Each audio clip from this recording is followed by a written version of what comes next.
Okay, let's start. Good morning all, good afternoon, good day. I don't know in which time zone you are. Welcome to the webinar Security Audit in Less Than 30 Minutes by the GREYCORTEX Mendel solution. I will tell you a bit about the company. It's only one sheet, don't worry.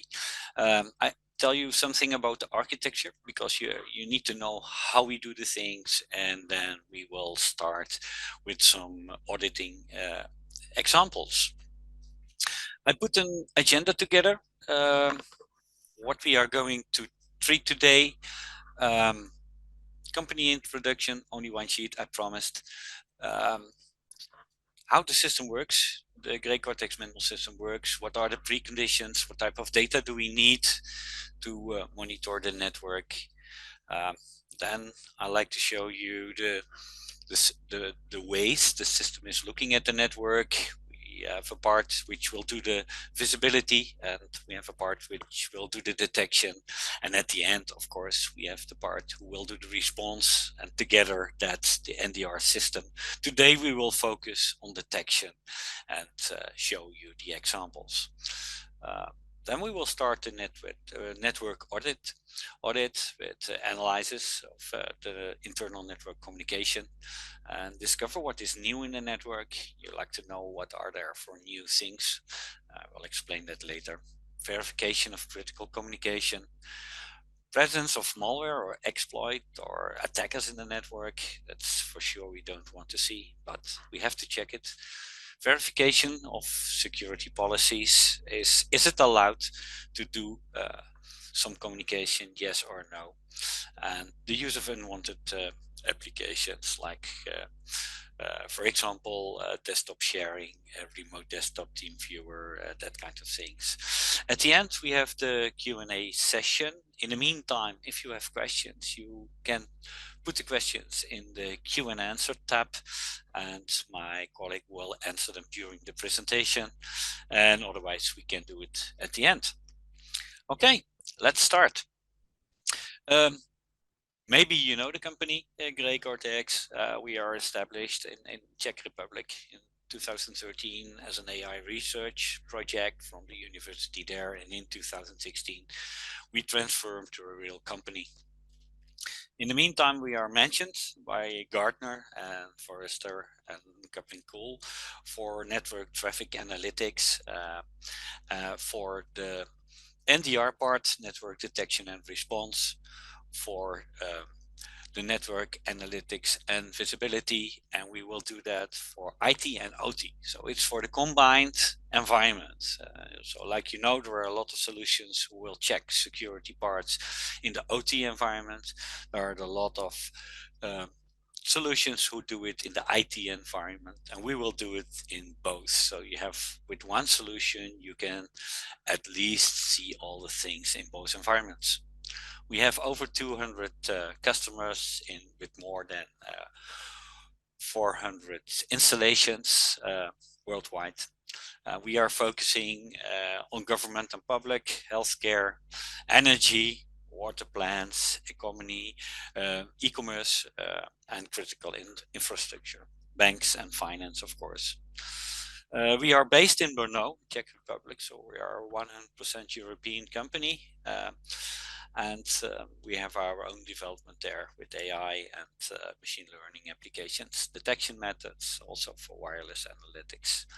And of course, all the OT protocols, like you know, there are a lot of them we can support. Okay.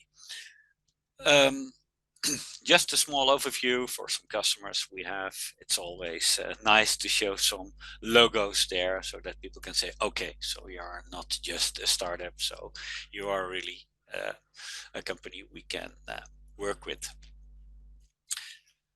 Let's see how the system works, how it's built, and what type of data do we need as input data to analyze the network. So basically, the main input is a copy of the raw data.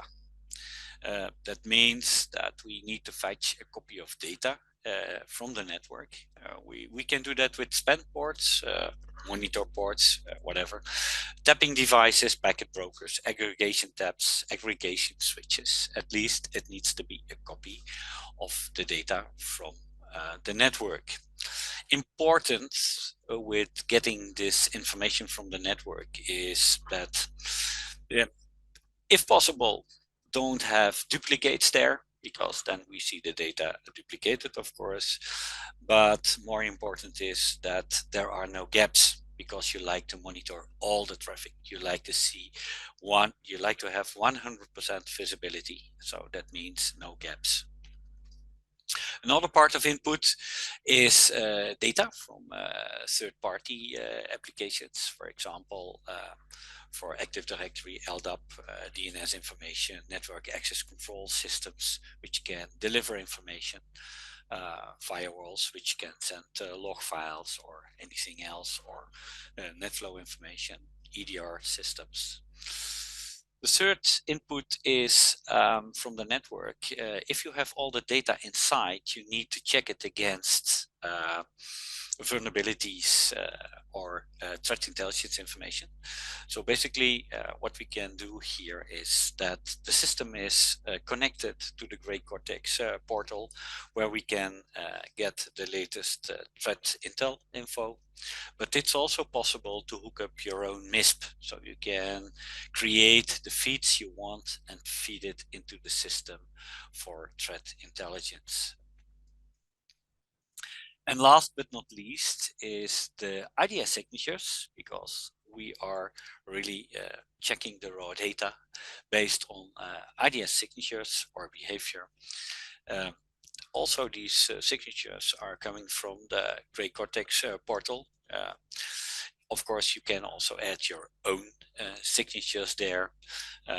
You can do it, add the signatures there as raw signature. So if you are familiar with IDS signatures, to write them down, you can do it.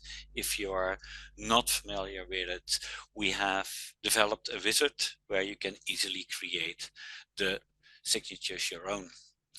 And further information is the whois information, which is helpful if you have a public IP address there and you don't know what it is. And also the geo IP information, so that you know from which country it's coming. At the end, all the data and all that information will be in the system, and we have a couple of processes running on it, which taking care for that data. So the first part is the network behavior analytics. So there we can detect the behavior of the data in the network based on malware, based on attacker activities, see if there is communication with command and control centers, are there botnets, that kind of things. Is the data exfiltration? We will have some of these examples later in the analytics part. Another part of the detection is looking at the raw data and not looking at the behavior, but just look at the data itself. So it's signature-based deep packet inspection. So there we look at known malware. So we look at known attacks and known exploits.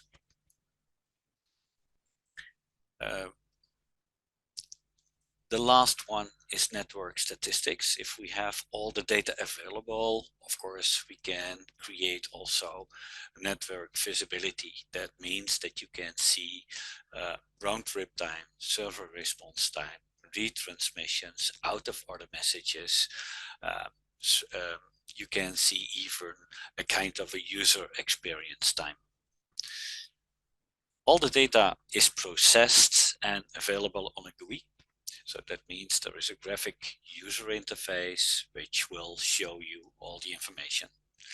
Of course, there is additional tooling in the Mendel, and that means there is a complete reporting tool where you can create your own reports and send it in PDF or CSV format.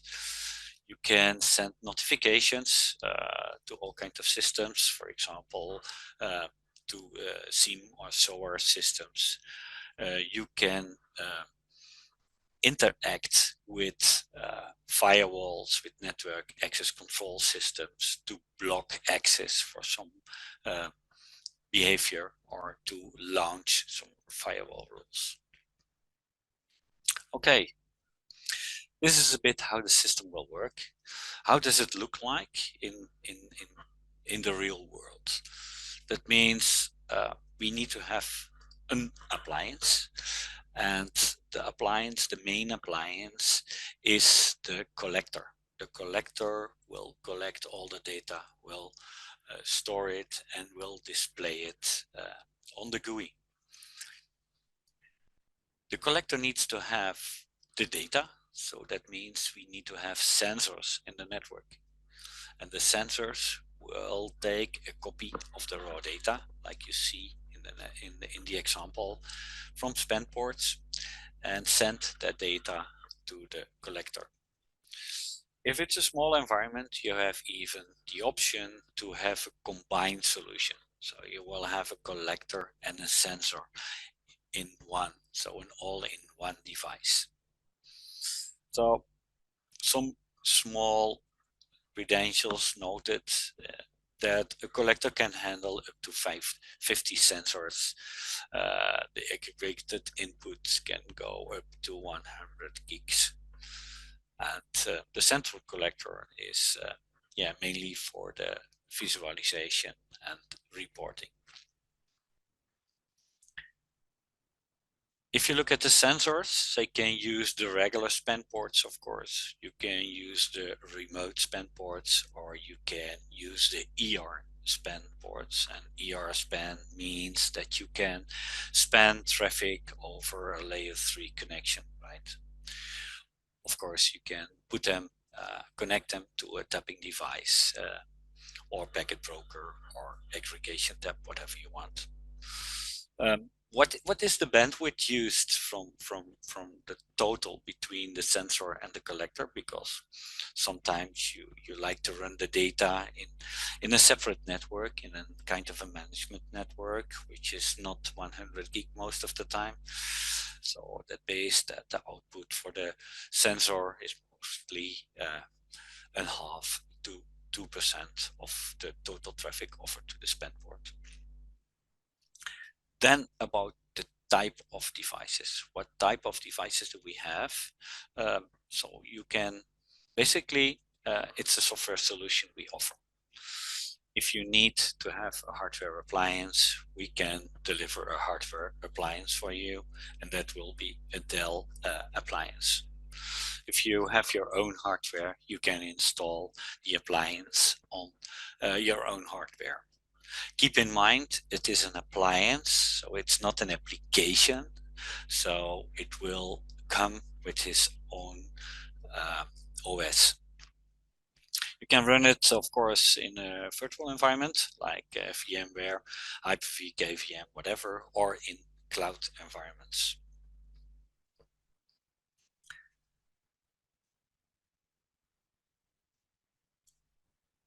Let's see the architecture, how it's built. So it started with visibility. That means the data mirror, so the copy of the data. We can use also net flow information. Like, you know, net flow information is more limited because the vendor who created the net flow already made the decision to select some tuples from the total data packets. So there is limited information. What we also can do is we can input a packet capture there. So that means if you have a PCAP file from your laptop or from another device, you can upload it in the system and analyze it. For the visibility, we can also hook up to user identity awareness, like Active Directory, for example, so that we can see the type of users who are in the system. We can add additional information based on the devices in the network, like the host names, like the OS which is running, because we try to detect the OS which is running on the system, but it's not always possible to see it there. And it's free for you to edit manually. Application and metadata, of course, it's there, and the IP geolocation. If we go to the detection techniques, we can see there is an IDS. So there are some. I will show you in the live demo later, where you can see what mechanism is used, right? So there is an IDS. In this case, it's Regatta IDS. So that means the guys who are familiar with it, it's easy to create rules for that. There is a behavior analytics part. There is an application performance monitoring, and that means application performance monitoring. We are just looking at server response times and user experience times, and these times are there. Encrypted traffic analytics. That means that we can check the TLS versions. We can check the cipher suites which are used. It doesn't mean that we can decrypt the traffic, because what's encrypted stays encrypted, because we are on top of the network. We are not in line. We are not part of the communication. So everything which is encrypted, we can't decrypt, except when it's encrypted with the default keys. Then it's possible to do a partly decryption. Signatures, of course, if we are going to detect it, we can use the signature-based for the detection and anomaly. We can look at the file hashes to the JS3 fingerprints, that kind of things. We look at threat intelligence information where we see the IP addresses and domains which are rogue. You don't like to see them in your network, so that's it. And we can check certificates, of course, if they are still valid, yes or no. And then the last part, the system, we can look for everything we want. There is a complete filter mechanism where we can look for all the data in the network, and by typing some just search fields, we can see the information we are looking for.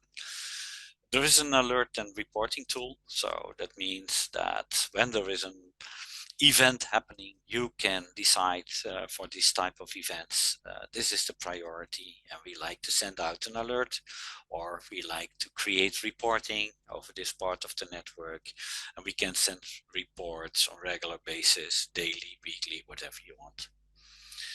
There is a part in the system which is an incident management tool help.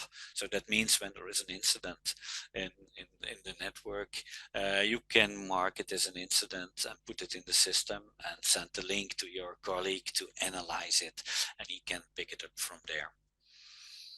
Response, at the end, things are detected and actions needs to be executed. So what we can do is we can launch firewall rules. There are some examples for firewall scripts in the system itself, for example, for FortiGate, for MikroTik, for other famous vendors. So that's there. We can integrate with network access control systems, like for example Cisco ICE. We can block ports on switches, and so that means we are not in line, but we can at least run a command against devices who are in line to stop vulnerabilities. Of course, we can also export the information to SIEM platform, or to a SOAR platform, or other analytic platforms. Okay, enough about the system itself. When we look at visibility and we look at the network, we see there are all kinds of devices. And these kind of devices we can divide into groups, right? So that means we see servers, we see office PCs, we see printers, we see cameras, we see voice phones, we see Wi-Fi connections based on laptops, we see mobile phones. Maybe in the office we even have people who bring their own device. So that means we have all kinds of different devices in the network with different behavior. And we need to analyze if that behavior is normal. Let's see, it's not only internal behavior, but it's also behavior to the internet, so outgoing, so or from the internet incoming. We like to see what is going on there exactly. And we don't like to see if only what communication is there, but also the type of communication. What are we doing there? Is it only HTTPS traffic? Is it SSH traffic? Is it a remote desktop sessions? Is it, what is going on? Is the data going out? Is the data coming in? Is are they making changes in the network? What is going on? So let's see how it works. So I have an example for a network, and we are looking at the network, and what we are going to do is checking what are the changing based on network. So are there new subnets created? Are there new devices in the network? Are there new services launched? That's the kind of things we like to see. So let's switch to the system. When you look at the system, maybe it's the first time you see the system. There are a couple of approaches to look at the system. Before I go to show you the examples, I like to show you only in a minute what are the things in the system where you can select. So basically here you see the calendar. There you can select a time frame where you are working with. If you say, okay, I selected from here the day I like to see, you can select it there. And otherwise you can select the frame from here, right? The button here is that you can just browse one day back or one day forward, right? That's something. So what you see here is all the events. I don't like to talk about vulnerabilities. I better talk about events, because it's not always bad what we see here. And what we can see here is the detection methods. So I will push the drop down button here, so you can see that we have the icons the brains here. You know, it's calling the network behavior analytics.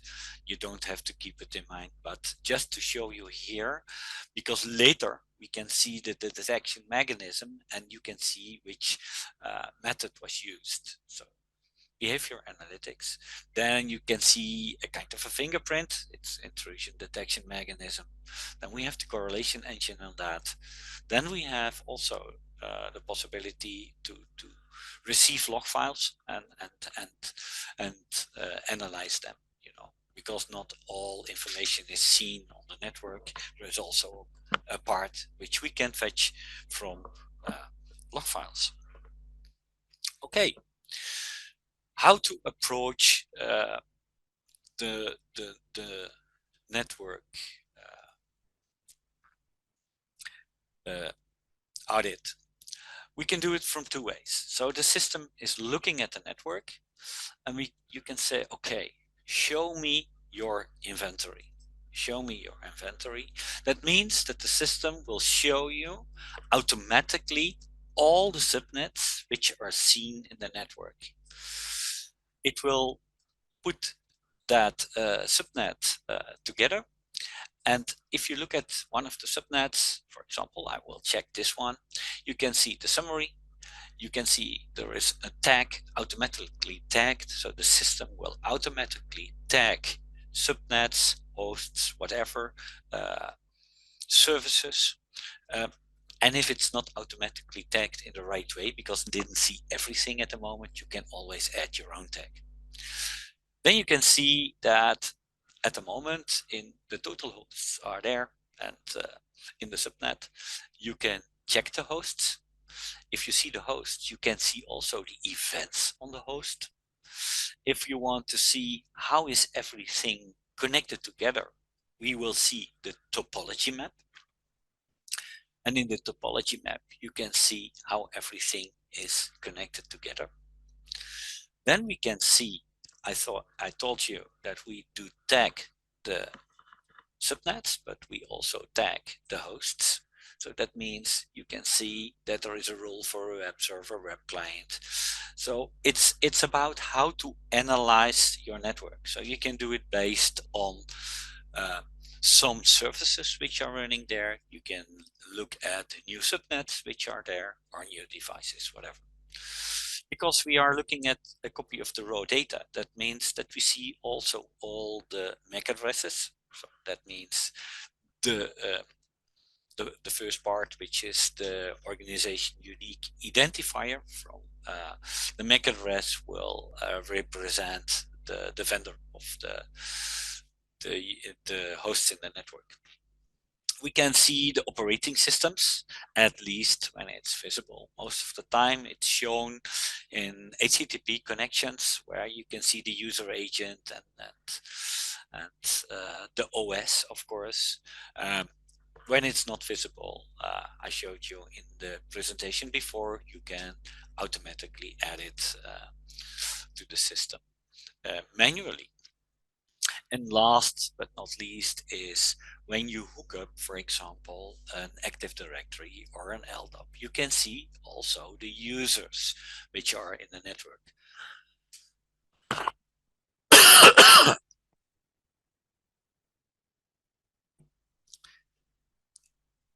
Some examples here is that for example, these do have some events, but you can check it and see the guys who are in the network. So it's a possibility. It's an add-on which you can have there. Let's go back to the audit. What we can do is we can look to the events, for example, in the whole network. Yeah, that's really nice, but we would look like, are there new devices? Are there new MAC addresses? Are there new services? So what we can do is easily look at discovery. So we only have to type discovery and add it to the filter, and it will show me what is discovered. So I see there is discovered a new subnet, for example, and you can see it subnet is here, and it's detected. And if you like to see more details, you can drill down and see the details for that subnet. Okay. Something else, what you can see there are new services. NTP server, there's a new FTP file server. There is a new SSH terminal system detected. There is a new LDAP service detected. There is a new web service detected. Because this is a demo environment, there are several things you can detect in a part. So when we look at this one, for example, you can see there is a new host discovered by MAC address. And if you like to see that you can really go and drill down and see the discovery for that. You can look at the event details, and you can see here that in this case, it's an OT device, a Rockwell automation device. So it's there. If you go to the flows, there you will see the detailed information for that. So here it's not having an IP yet because it's just sending the broadcast. So this is the MAC address, but at the end you will see that it will get his IP address there. Information is available, source MAC, destination MAC on the application layer in the address resolution protocol. There's information about the transport layer, there's information about the network layer. link layer. This is an OT device, so we will check some other flows from other devices later. Let's check, for example, the NTP system here. Let's go here and find the new NTP system in the network. There are 3 devices which are having the NTP there. So what we can do is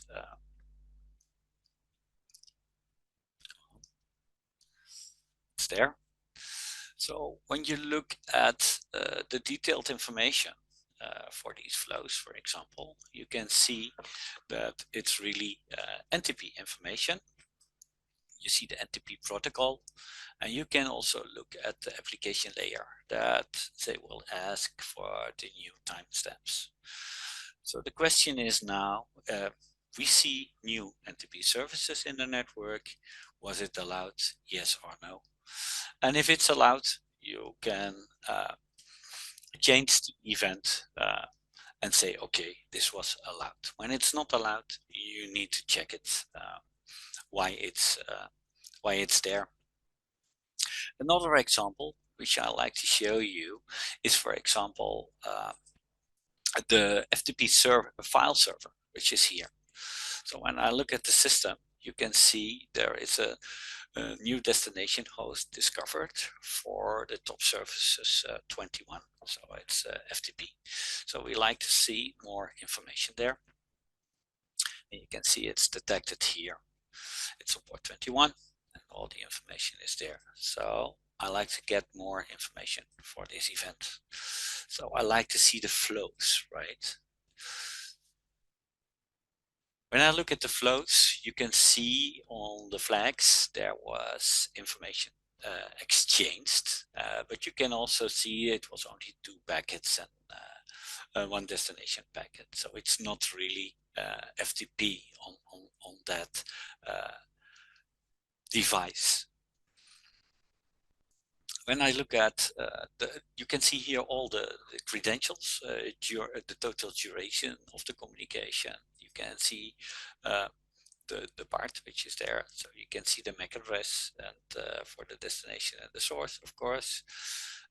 You can see the type of DSP which is used, the type of service, the DSP type is used. Transport layer information is there, the round trip time, and that kind of information. And the application layer is empty in this case, of course. Okay, you like to know what type of device it was, right? Because FTP was sent to that device.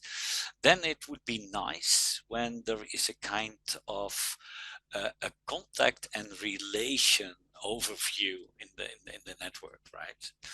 So what we can do is we can say, okay, for the files, sorry, I like to show you the file system. I like to go to the file system, and I will select the FTP server side, and I will do it for this one, and I will put it to the filter, right? When I put it in the filter, I can say go to my network and go to peers, right? And that gives me an overview for the communication. So you can see that in this case, the 168 to 54 is communicating with this FTP device. And it is the only one during my time span, of course. What I can do is to see if it was not only in port 21. So I can remove this one and say, okay, filter on it. And then you can see there is more communication. So you can see to this one, there is communication for the 245, the 255. You can also click on these links and see what kind of communication was there. And then you can see that there is a host discovery protocol from the printer to that device. Okay, and you can see all the detailed information you like to know. Okay, What else? Let's go to the presentation again.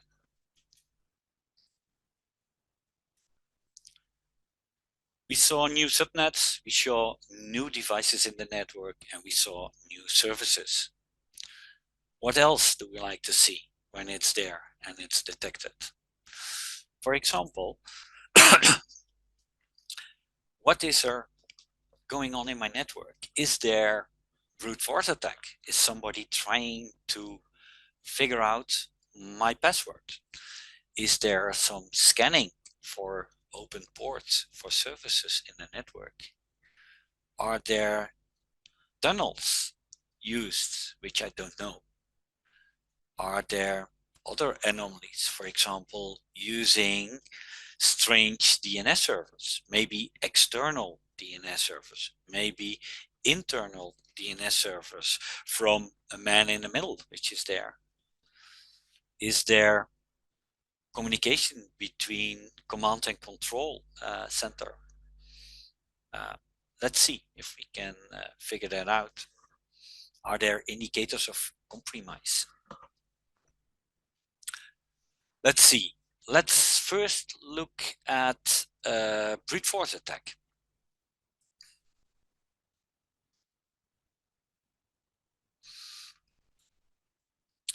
What we can see here is an example for a brute force attack.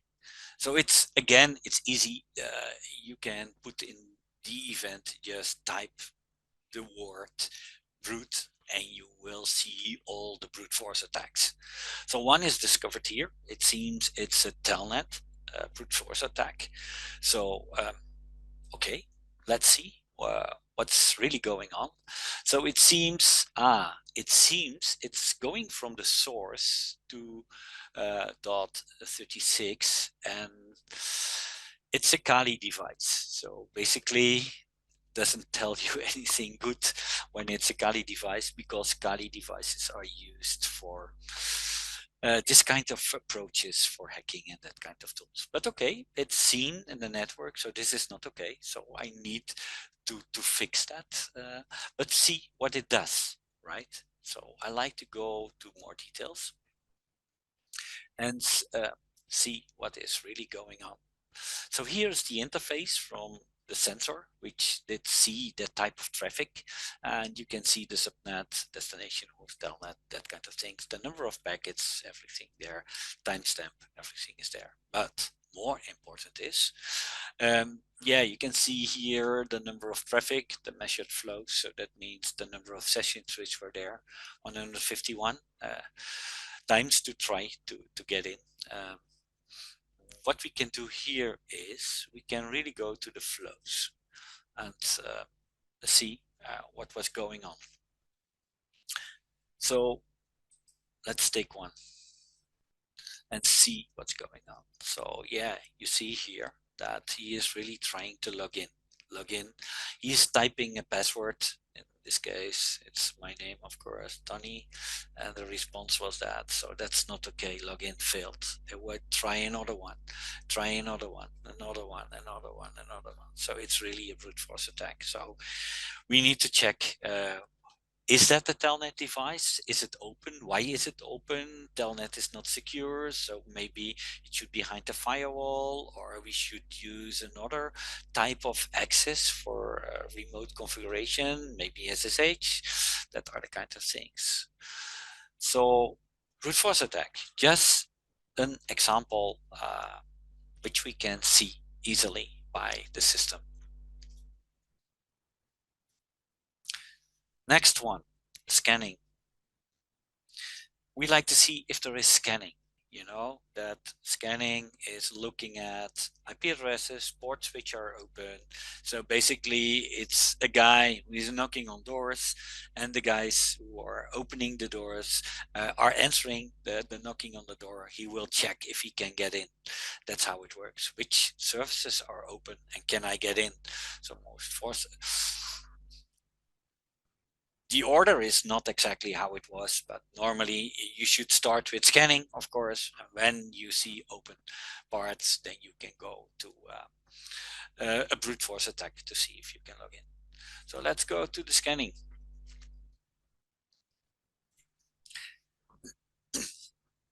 What we see here is that we see a scan. There is a port scan running on the network. I did type just the event port scan and you will see it.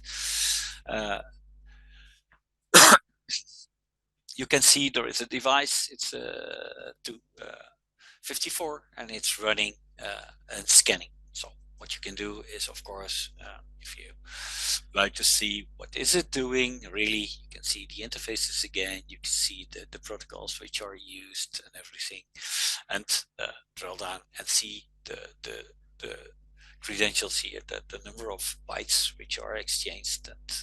That's okay. Signature, which did recognize it.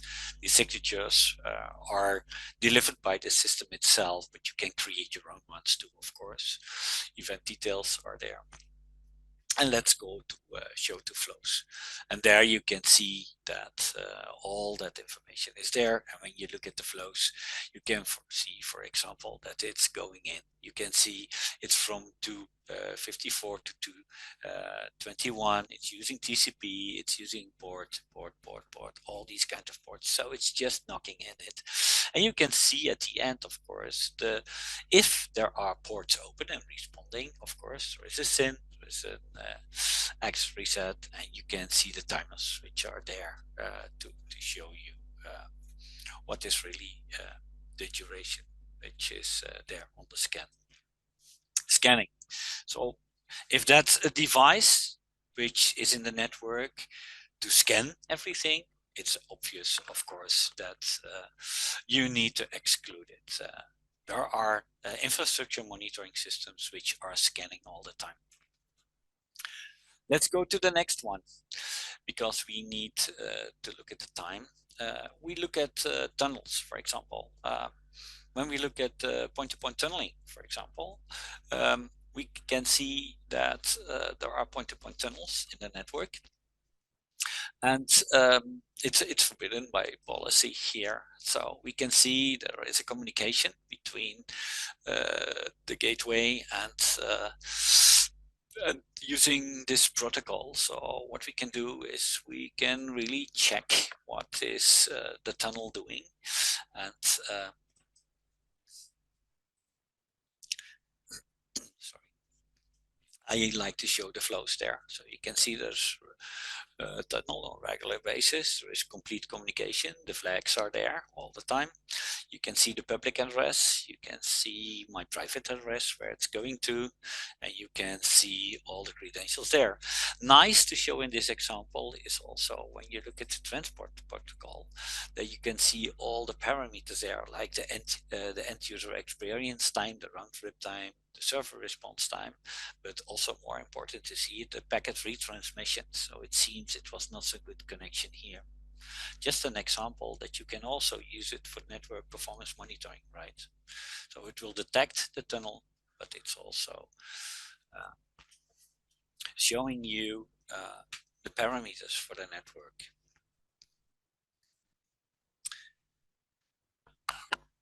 What we can see also is communication to external DNS, for example. We can look at periodically scanning for command and controls. When I look at this one, for example,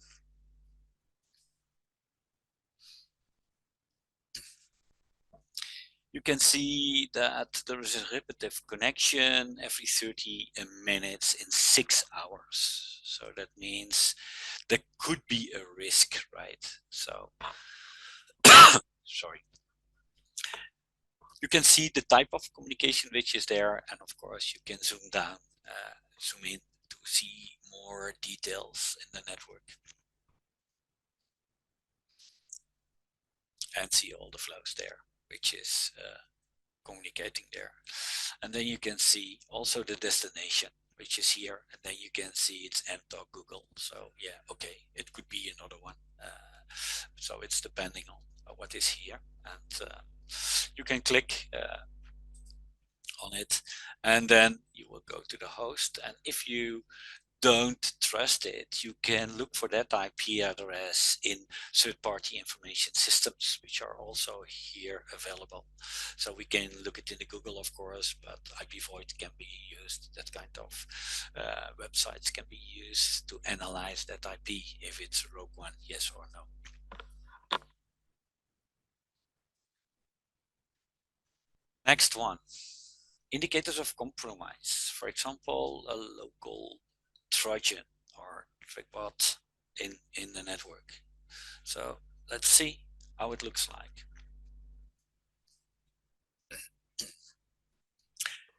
We can see that there are, for this malware thing, there are multiple options. So what we can see here is that some rules are triggered. So there are all kinds of rules which are triggered. So that means there is a problem with the SSL certification. There is a problem with data exfiltration.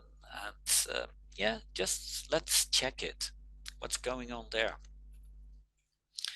So it seems it's from here, from that one, that top destination. It's the subnet is known, so we can look at the more details. And yeah, what is really going on? So what we can see here is that the data which is requested, it's URL. You can see it here. You can see the user agent test. That's also strange. User agent test. You can see the packet bytes here, and you can see all the information. It's a little bit yeah, if you can read it, you can read it. If you can read here, Windows system, that kind of things. But we can help you. If we display it in CyberChef, then it really makes sense, because here you can see that all the Windows processes are sent to the remote location. So it show the system as well. So it's really help you to make it more readable, the CyberChef part, okay? So that data is exfiltrated, for example. It's seen easily by the system. Let's go back to the presentation again, and let's go to the last site, what we can see here. There are also violations of security policies and best practice things.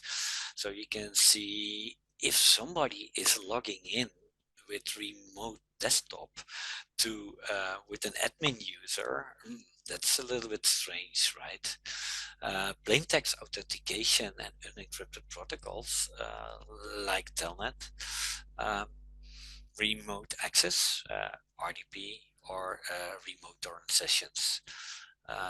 When I look at the time, I will not use them all, but I guess you got a pretty well impression. Let's show a couple of them again.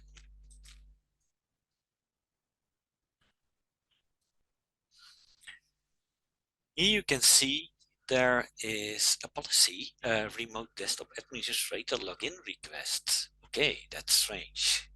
And we like to see that. And strange is what we see here, that it's running the remote desktop from remote. You can see the countries here, France, and you can see Russia. Okay, there are two good countries we can trust. Not really. Okay, so show you what's going on there.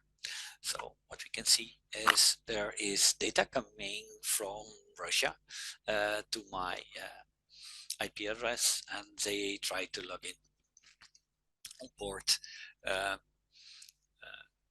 339, right? So it's using the MST hash admins, okay?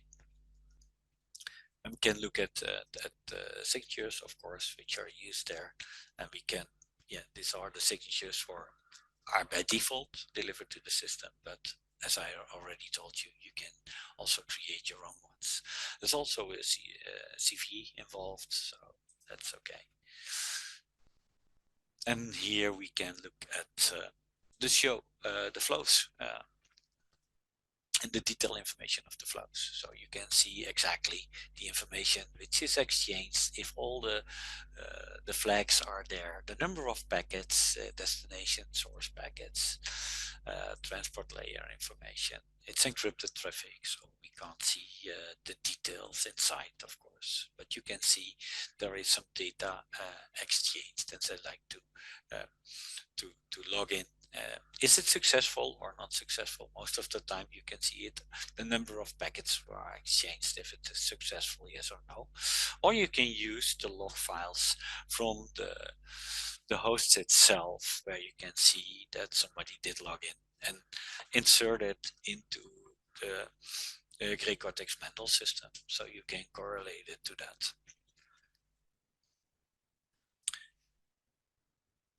An encrypted local telnet. What we can do is we can look at this one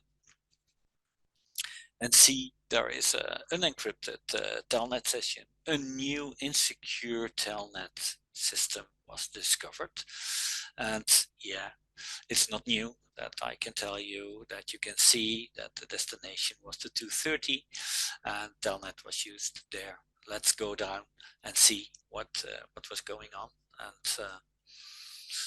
and was it successful, yes or no. So basically what we can do is check the events again, show the flows, and what we see here is that all the flags are available again. There's a little bit more destination packets, 8.8k, source packets 9.7k.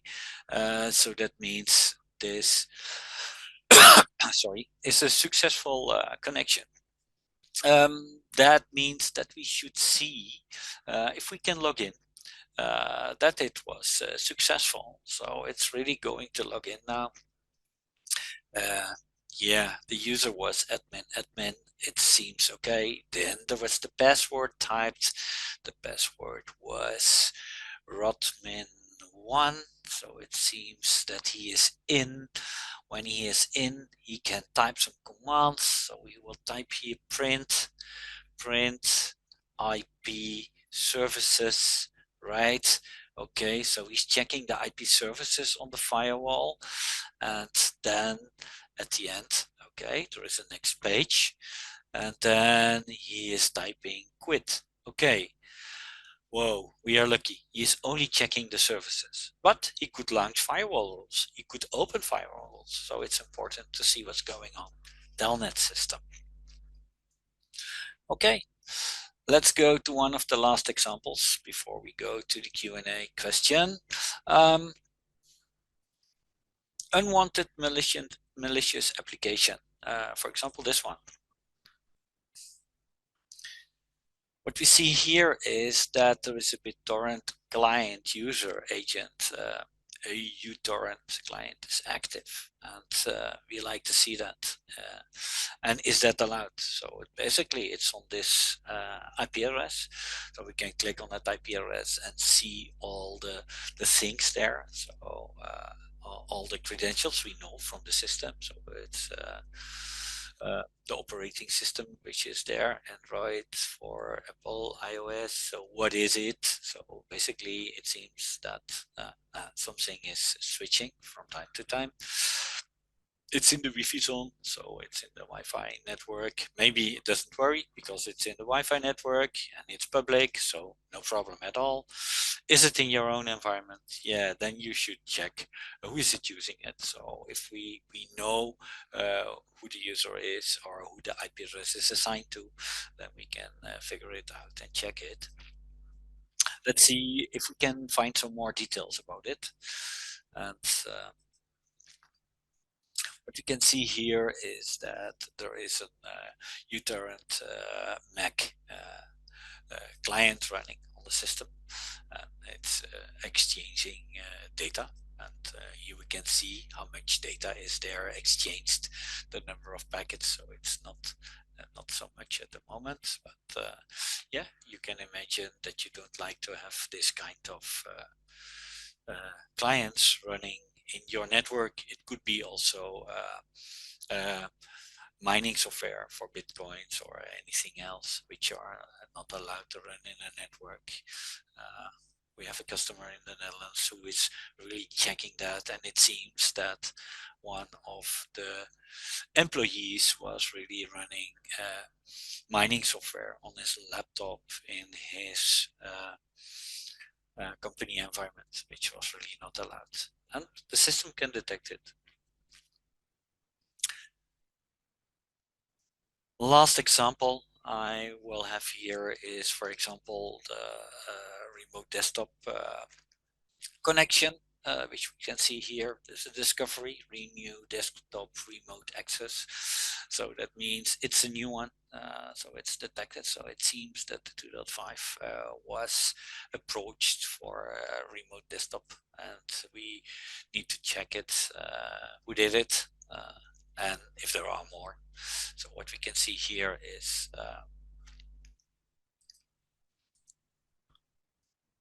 all the detailed data which is there. So again, the timers, it's of course remote desktop. The application layer, it's encrypted, so we can't see it. You can see there was a connection between 25 and number 5. If you like to see if there are more remote desktop connections, for example, to the 2.5, we can go again what I showed you in the beginning, that we can use this one and we can use this one and add it to the filter and check based on the peers, the type of communication which was there during my time frame, and I have selected only 5 days. So you can see there is only one remote desktop connection was there. If you remove the filter and you like to see all the communication which was to the 2.5, you can see there was more communication. Yeah, the if you don't like to see it as a destination, but you only like to see it as a complete host, of course you can use it as a filter there. You can see there is more communication. You can also hear the communication with the AS numbers which are there on the network, and here you can see the internal communication, external communication, and of course if you like to see the type of communication, you can click on the link and it will show you that specific communication. Looking at the time, we are at 10:57. Looking at the presentation, that means that I almost spoke about everything and that I can go to the next sheet, and the next sheet was Q&A. Are there more questions at the moment? We have still a couple of minutes to go if needed. And otherwise, I wish you a very nice day and see you next time.